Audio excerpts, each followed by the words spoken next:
அனைவருக்கும் என்னுடைய அன்பு வணக்கம். இந்த திரையில் பார்க்குற மாதிரி உங்கள் பூஜை அறையில் நாணயங்களை குவித்து வைத்திருந்தால் என்ன மாதிரியான அற்புதமான செல்வம் தொடர்பான பலன்கள் ஏற்படும் அப்படின்னு இந்த வீடியோவில் நாம் தெரிஞ்சுக்கலாம். நான் உங்கள் சீனிவாசன் தமிழ்ச்செல்வி மணி. வீடியோ உங்களுக்கு மிகவும் பயனுள்ளதாக இருக்கும். வீடியோவை ஸ்கிப் பண்ணாமல் பாருங்கள்.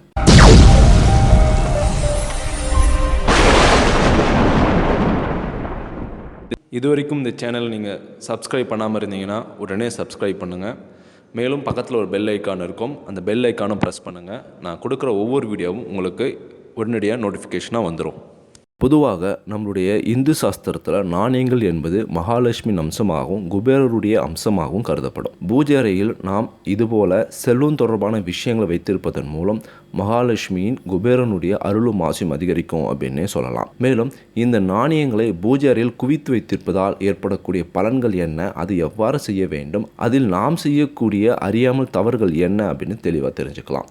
முதல் விஷயம், இந்த நாணயங்களை எவ்வாறு சேகரிக்கணும் அப்படின்னு சொல்லிடுறேன். நாம் சம்பாதிக்கக்கூடிய நபராக இருந்தால், நாம் வியாபாரத்தை செய்யக்கூடிய நபராக இருந்தால், ஒவ்வொரு தமிழ் மாத பிறப்பன்றோ அல்லது ஒவ்வொரு ஆங்கில மாத பிறப்பன்றோ நீங்கள் என்ன பண்ணணும்னா ஒரு நாணயத்தை அதில் வைக்கணும். அந்த நாணயம் ₹1 அல்லது ₹2, ₹5 நாணயமாக இருக்கலாம்.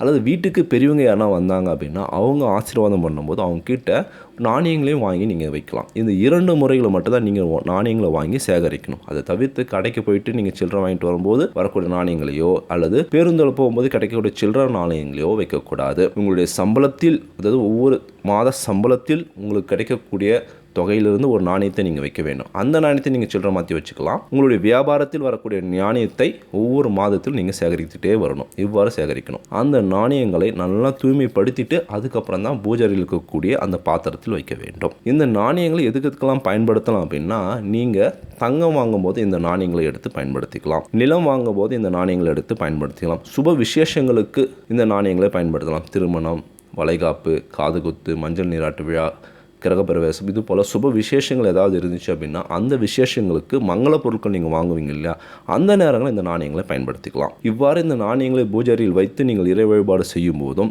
இந்த பொருட்கள் வாங்கும்போது ஏற்படக்கூடிய அற்புதமான பலன்கள் என்ன அப்படின்னா, இந்த நாணயங்கள் நீங்கள் பூஜையில் வைத்து வழிபடும் போது அந்த இறை சக்தி இந்த நாணயத்தில் நிறைந்திருக்கும். நீங்கள் பூஜையில் கடவுளுடைய மந்திரத்தை உச்சரித்து நீங்கள் இறை வழிபாடு செய்யும் போது இந்த நாணயத்தில் அந்த மந்திரத்துக்குரிய தெய்வீக சக்தி நிறைந்திருக்கும். அப்போது இந்த நாணயத்தை கொண்டு நீங்கள் சுப விசேஷங்கள் மங்கள பொருட்களை வாங்கும்போது அந்த விசேஷம் எந்தவித பிரச்சனையும் இல்லாமல் சிறப்பாக முடியும்.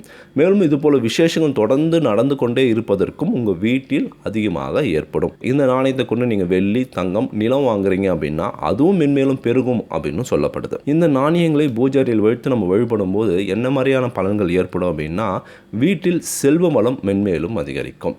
செல்வம் தொடர்பாக இருக்கக்கூடிய அனைத்து பிரச்சனைகளும் சரியாகும். நீங்கள் கடன் அதிகமாக வாங்கியிருக்கீங்க அப்படின்னா மெல்ல மெல்ல இந்த கடன்கள் அனைத்தும் நீங்கள் அடைக்கும் அளவுக்கு செல்வம் உங்கள் வீட்டில், பொருளாதாரம் உங்கள் வீட்டில் அதிகரிக்கும் அப்படின்னு சொல்கிறாங்க. நீங்கள் ஒரு நல்ல வேலையில் இருக்கீங்க அப்படின்னா உங்களுக்கு தேவையான இன்க்ரிமெண்ட், ப்ரொமோஷன் ஏற்படும். தொழிலில் நல்ல முன்னேற்றம் ஏற்படும் அப்படின்னு சொல்லப்படுது.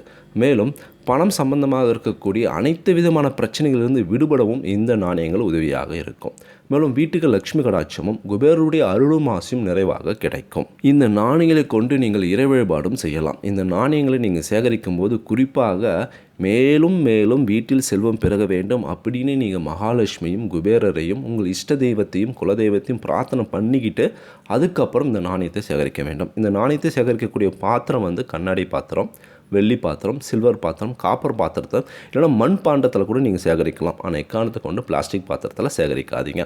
ஒரு கப்பு அதில் சேகரிக்கலாம். வாரத்துக்கு ஒரு முறை வெள்ளிக்கிழமை அல்லது செவ்வாய்க்கிழமை அந்த பாத்திரத்தையும் அந்த நாணயத்தையும் நன்றாக சுத்தம் செய்த பிறகு மீண்டும் நீங்கள் அதை பயன்படுத்தும். ஒவ்வொரு வாரமும் அதை நம்ம சுத்தம் செய்யணும். ஏன்னா நாணயங்கள் என்பது நம்ம வீட்டுக்கு நேர்மறையான ஆற்றலை கொண்டு வரும். இந்த நாணயத்தால் ஏற்படக்கூடிய ஓசை இருக்கு இல்லையா, அது மகாலட்சுமியையும் குபேரையும் வீட்டுக்கு கவரக்கூடிய ஒரு ஈர்ப்பு சக்தியாக செயல்படும் அப்படின்னு சொல்லப்படுது. இந்த நாணயத்தை நீங்கள் என்ன பண்ணலாம் அப்படின்னா சொர்ண அபிஷேகத்துக்கு கூட நீங்கள் பயன்படுத்தலாம். உங்கள் வீட்டில் விக்கிரகம் வைத்து நீங்கள் வழிபடுறீங்க அப்படின்னா அந்த சாமிகளுக்கு இந்த நாணயத்தை கொண்டு நீங்கள் ஒரு சொர்ண அபிஷேகம் செய்யலாம். அந்த நாணயத்தை நீங்கள் என்ன பண்ணலாம், உங்கள் வீட்டில் இருக்கக்கூடிய பணம் வைக்கக்கூடிய இடத்தில் வைக்கலாம். அந்த நாணயத்தையும் நீங்கள் வேறு ஏதாவது சுப விசேஷங்களுக்கும் பயன்படுத்தலாம். பூஜை அறையில் வைத்திருக்கும் இந்த நாணயத்துடன் இன்னும் 3 ஈர்ப்பு பொருட்களை சேர்த்தோம் அப்படின்னா இன்னும் வீட்டில் தெய்வீக சக்தியும் செல்வம் தொடர்பான அனைத்து வளமும் அதிகரிக்கும் அப்படின்னு சொல்லப்படுது. பச்சை கற்பூரம்.